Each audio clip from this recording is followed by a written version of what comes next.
Chief guest आए हुए हैं मोहतरम जनाब गुलजार साहब। I am very much thankful to him for his arrival and he has accepted our invitation.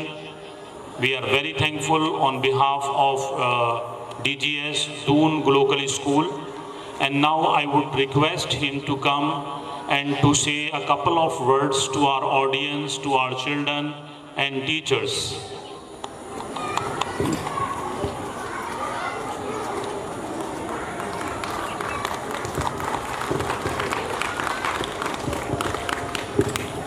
Thank you, Principal Sir.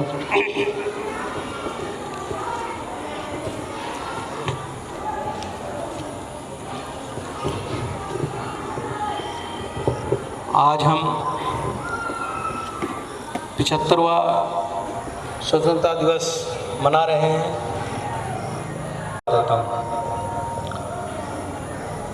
The Doon local school के chairman भाई इमरान खान जी, principal Ubaida Khan जी, पूर्व जिला पंचायत सदस्य भाई राशिद पहलवान जी, समाज सेवी अमजद जी, मोहम्मद इस्लाम जी, रमेश पंडित जी, शिव कुमार जी, यहाँ पर उपस्थित सभी अभिभावकगण, स्कूल का समस्त अध्यापक अध्यापिकाएँ और प्यारे बच्चों, जैसा कि चेयरमैन साहब ने आपको बताया कि किस तरीके से हमारा मुल्क आज़ाद हुआ, कितनी कुर्बानियों के बाद हमें आज़ादी मिली। आज़ादी का मतलब ये नहीं कि हम लोग जेलों के अंदर बंद थे और अब जेलों से बाहर हैं। हम सब के ऊपर, हमारे बुजुर्गों के ऊपर, हम हिंदुस्तानियों के ऊपर तरह तरह की पाबंदियां जो अंग्रेज़ लोग थे उन्होंने लगाई हुई थी। आज हम उन सब पाबंदियों से मुक्त हैं, एक आज़ाद हिंदुस्तान के अंदर रह रहे हैं। हमारे जो मन में आता है हम वो करते हैं। हम अपने बच्चों का भविष्य जिस तरीके से चाहें उस तरीके से बना सकते हैं। पहले हमारे ऊपर सख्त पाबंदियां थी। मैं आप लोगों से कहना चाहता हूं कि हमारे जो हिंदुस्तान का तिरंगा है उससे अलावा भी हमारे अपने अलग अलग मजहबी परचम हैं जो कि हमारे जीवन पद्धति को अलग अलग करने का काम करते हैं।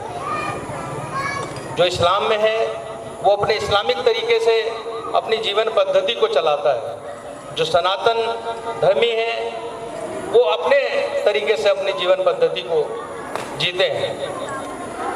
इसी तरीके से हमारे मुल्क में अलग अलग सियासी पार्टियां हैं, उनके भी अलग अलग परचम हैं और वो परचम हमारे विचारधाराओं को अलग करते हैं कि हमको किस विचारधारा के साथ जाना है।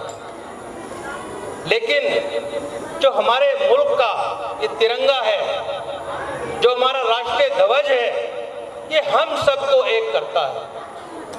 हम सबको एक करके अपने देश पर, इस मुल्क पर मर मिटने के लिए हमारे अंदर जज्बा पैदा करता है।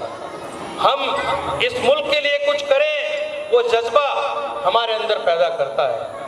अभी बच्चे अपना इंट्रोडक्शन दे रहे थे। कोई बच्चा कह रहा था कि मैं डॉक्टर बनना चाहता हूँ, कुछ बच्चे आर्मी में जाना चाहते हैं, कुछ इंजीनियर बनना चाहते हैं। साथियों, द दून लोकल स्कूल पे बहुत अच्छी तरीके से यहाँ पर अध्यापन का कार्य किया जा रहा है। मैं तो इमरान भाई को पहली बार सुना, इतना डायनेमिक आपका चेयरमैन है। प्रिंसिपल साहब शायद अलीगढ़ यूनिवर्सिटी से पढ़े हुए हैं। तो मैं आप लोगों से कहना चाहता हूँ कि ये विशेषकर तो बच्चों ने तय करना है कि उनको क्या बनना है, लेकिन हम जो अभिभावक हैं, जो बच्चों के माँ बाप हैं, हमारा भी फर्ज है कि अगर बच्चा सही दिशा पे चल रहा है और अपने जीवन को कामयाब करने के लिए वो सही शिक्षा ग्रहण कर रहा है, तो हमको भी उनके इस कदम में साथ देना चाहिए, उनको आगे बढ़ने में साथ देना चाहिए। हमको चाहे अपने खर्चों में कटौती करनी पड़े, लेकिन बच्चे की पढ़ाई लिखाई में कोई कमी नहीं आनी चाहिए। पहले क्योंकि हम भी यहीं पर पछवादून के प्राइमरी स्कूलों से पढ़े हैं, जब हम कभी कंपटीशन में देहरादून जाते थे तो अपने आप को बहुत दबा हुआ महसूस करते थे, क्योंकि वहाँ के बच्चे इंग्लिश मीडियम में पढ़े होते थे। पर आज ऐसा नहीं है। आप खुशकिस्मत हो कि आपके गली मोहल्लों में, आपके गांव में, आपकी बस्ती में इस तरीके के इदारे बन गए हैं जो आपको उस मुकाबले की शिक्षा दे रहे हैं। मैं मुबारकबाद देता हूँ इन स्कूल के सभी स्टाफ को, चेयरमैन साहब को, कि वो ऐसी जगह पर, यहाँ पर उन बच्चों को कामयाबी के रास्ते पर डालने का काम कर रहे हैं और उनके अंदर जो बच्चों के अंदर एक झिझक होती है, उस झिझक को खत्म करने का काम कर रहे हैं। साथियों, मैं इन बच्चों से कहना चाहता हूँ कि एहसासे कम तरीकों दिलों से निकाल दो, एहसासे कम तरीकों दिलों से निकाल दो, हर दिल में एक जज्बाए तामीर चाहिए।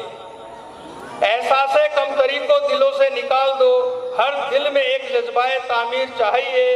ये जिंदगी है जंग और इस जंग के लिए इल्म और हुनर की हाथ में शमशीर चाहिए। साथियों, अगर हमारे बच्चों ने अच्छा इल्म हासिल कर लिया तो हम बेफिक्र हो सकते हैं कि वो अपनी जिंदगी अच्छी तरीके से जिएंगे। मुल्क से वफादारी, इस देश से वफादारी सिर्फ ये नहीं कि हमारा बच्चा जाकर के बॉर्डर पे लड़ाई करे और दुश्मन के सामने डटे। इस मुल्क से वफादारी आप अपने परिवार के साथ वफादारी करके, अपने बच्चों को अच्छी शिक्षा दे करके, उनको अच्छी तरीके से उनकी परवरिश करके आप इस तरीके से भी मुल्क के साथ वफादारी कर सकते हैं और मुल्क की तरक्की में भागीदार हो सकते हैं। आप अपने मोहल्ले में कोई गलत काम ना हो, कोई जिस तरीके से चेयरमैन साहब ने कहा कि आज गली गली में नशा बिक रहा है, अगर हम उस नशे को ना बिकने दें और वक्त रहते उसकी सूचना अपने पुलिस चौकी और पुलिस थानों में दें और उसको बंद करवाने का काम करें, तो ये भी मुल्क की तरक्की में एक बहुत बड़ा कदम हो सकता है। साथियों, हम अपने समाज से वफादारी करके भी मुल्क की तरक्की में भागीदार हो सकते हैं। यदि हमारे समाज में कोई व्यक्ति गरीब है, हमारे गली मोहल्ले में, हमारे गांव में कोई व्यक्ति इस तरीके का है कि अपने बच्चों की शिक्षा नहीं करा पा रहा है, मजबूर है, तो हम उसके बच्चों को पढ़ा करके भी इस मुल्क की तरक्की में भागीदार हो सकते हैं। साथियों, मैं आप लोगों से इतना ही कहना चाहूँगा, चेयरमैन साहब से कहना चाहूँगा कि हमारी ज़रूरत आपको जिस तरीके से भी, जैसे भी हमारी ज़रूरत आपको अपने इदारे को आगे बढ़ाने के लिए, यहाँ के बच्चों को कामयाब बनाने के लिए, इनको पढ़ाने के लिए जिस तरीके की भी हमसे ज़रूरत हो, जहाँ आप हमको इस्तेमाल कर सकते हो, हम सदा आपके साथ खड़े हैं, इस समाज के साथ खड़े हैं, क्षेत्र के साथ खड़े हैं। साथियों, मैं अभी चेयरमैन साहब ने कहा यदि कुछ बच्चे इस तरीके के इस स्कूल के अंदर हैं जो गरीब परिवार से हों और अपनी फीस या किताबों के पैसे नहीं दे पा रहे हों, तो मैं 2 बच्चों को इस तरीके के 1 साल के लिए गोद लेना चाहूँगा और उनका पूरा खर्चा उठाने की जिम्मेदारी लेता हूँ। मैं आपको एक बार पुनः अपने इस देश के 75वें स्वतंत्रता दिवस की बहुत बहुत बधाई, बहुत बहुत शुभकामनाएं देता हूँ। भारत माता की।